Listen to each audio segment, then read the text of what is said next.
วทองนาภาช่วยให้ป่าดงคงไพนกหนูได้บินไกลไปมาก็บินป่วยบินเบิกตาภาพเต็มตาช่วยสู่หัวใจส่งเสียงเพลงแทนไทยพวกอายก็อวยพรใส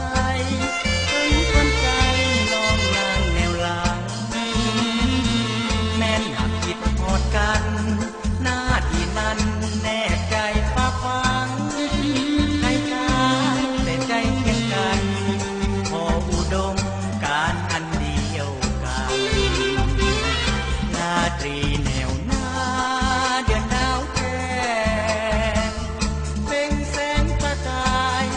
อาบพาไปทั่วทานที่มันในจิตใจเฮาสดชื่นได้ยืนอยู่ภูมิฐานเหล่านั้นเป็นเกียรติในประวัติการมอบชีวันเสิร์ชสุศาลา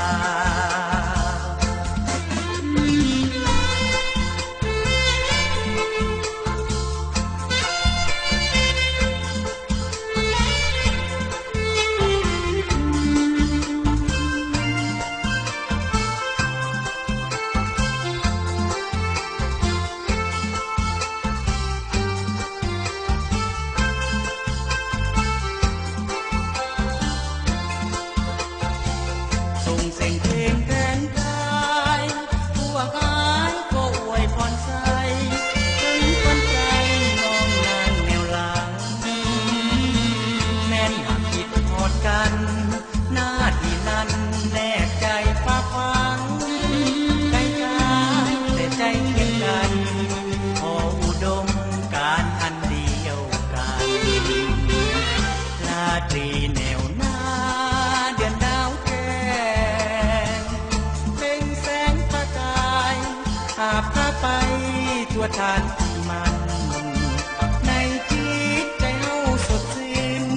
ได้ยืนอยู่ภูมิฐานเหล่านั้นเป็นเกียรติในประวัติ